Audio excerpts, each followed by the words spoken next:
Halo, selamat datang di channel Dunia Para Gagak.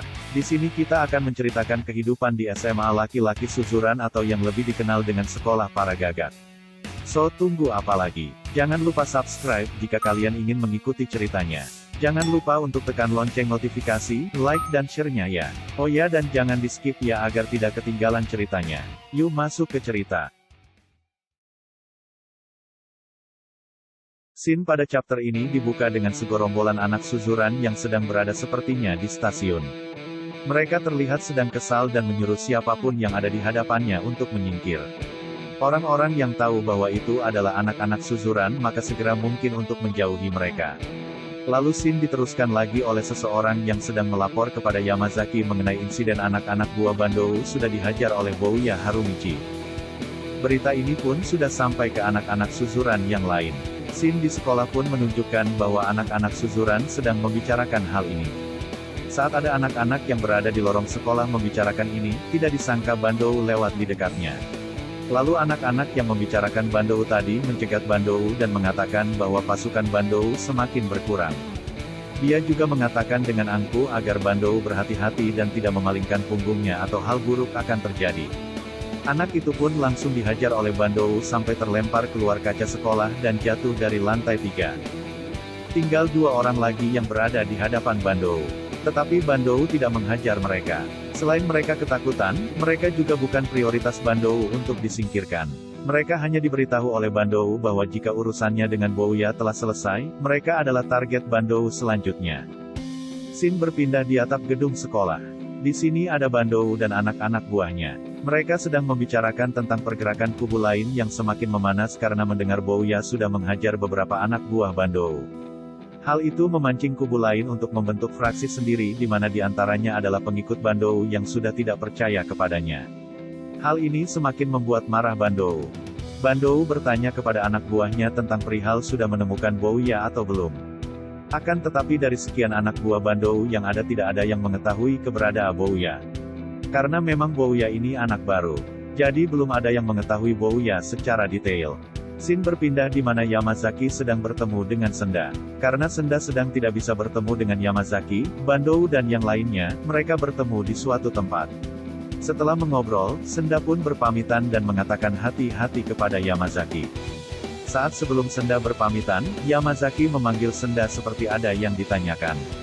Tapi saat Senda menoleh ke Yamazaki, Yamazaki memilih untuk tidak menanyakannya dan hanya mengucap kau juga hati-hati. Saat Senda akan pergi, tiba-tiba Senda mulai bercerita. Bandou, Yamazaki dan lainnya harus berhati-hati terhadap orang ini.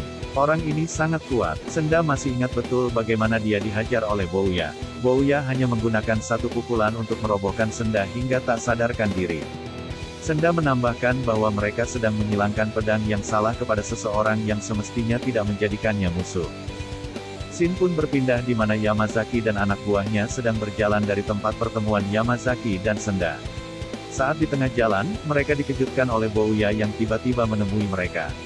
Sontak ini membuat Yamazaki kaget dan menyuruh anak buahnya untuk menghajar ramai-ramai. Yamazaki pun setelah menyuruh hal itu malah lari kabur. Bouya yang saat itu sedang berada di tangga juga akan bersiap menghajar mereka. Namun belum sampai menghajar mereka, Bouya malah terpeleset dan jatuh dari tangga hingga ke bawah. Yamazaki yang melihat itu langsung menyuruh anak buahnya untuk langsung menghajarnya. Yamazaki pun lari. Saat sudah dirasa jauh, Yamazaki berhenti di tengah jalan. Merasa sudah aman, Yamazaki kembali berjalan normal dan tidak lari lagi. Saat sedang berjalan ini, tiba-tiba Yamazaki dikagetkan oleh Bouya yang sudah naik di belakang mobil box. Bouya pun melompat dan langsung berlari menghantam Yamazaki. Yamazaki pun langsung tak sadarkan diri. Saat Yamazaki tak sadarkan diri ini, beberapa anak sekolah yang entah dari sekolah mana mengetahui hal tersebut. Mereka ketakutan. Bouya pun langsung membopong Yamazaki dan menyuruh anak-anak sekolah lain itu untuk menyingkir. Berita Yamazaki dihajar oleh Bouya sampai ke telinga Bandou. Bahkan bukan hanya Yamazaki tetapi juga anak buah Yamazaki. Hal ini semakin membuat geram Bandou.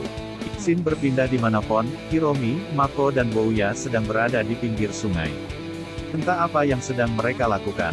Tetapi nampaknya mereka sedang menunggu seseorang hadir tetapi tidak kunjung datang juga. Akhirnya mereka memutuskan untuk ke kedai ramen dekat stasiun. Mereka pun mulai berjalan. Saat di perjalanan ini tiba-tiba dari arah belakang ada yang menyerang Bouya. Dia adalah Bandou. Bouya pun menunjukkan ekspresi serius sekaligus jengkel. Pon yang masih dendam terhadap Bandou yang sudah menghajar Hiromi dan Mako pun semakin jengkel dibuatnya. Pon berniat menghadapi Bandou 1 lawan 1 sebelum hal itu dicegah oleh Bouya. Bouya mengatakan kepada Bandou untuk segera menyerangnya. Duel pun terjadi. Saat duel ini Pon menyadari bagaimana kuatnya Bouya bisa mengalahkan Hiromi dan Mako. Bahkan Mako pun mengatakan Bouya hanya bermain-main saja berduel dengan Bandou. Setelah beberapa saat akhirnya Bandou pun tumbang. Dia telah dikalahkan oleh Bouya Harumichi. Kejadian ini pun tidak sengaja terlihat oleh Rindaman yang saat itu sedang lewat. Rindaman baru menyadari bahwa Bouya juga murid Suzuran. Dan scene ini pun ditutup dengan Bandou yang sedang bergumam. Aspal ini dingin tapi nyaman. Karena Bandou memang sudah tersungkur. Dan cerita kali ini pun selesai. Gimana alur ceritanya teman-teman? Menarik bukan? Jika kalian punya usul, silahkan ketik di kolom komentar di bawah ya. Saran dan masukan kalian akan sangat berarti bagi kami demi channel ini makin berkembang. Terima kasih yang sudah menonton. Nantikan cerita selanjutnya. Tekan subscribe dan lonceng notifikasi agar tidak ketinggalan ceritanya. Sampai jumpa kembali.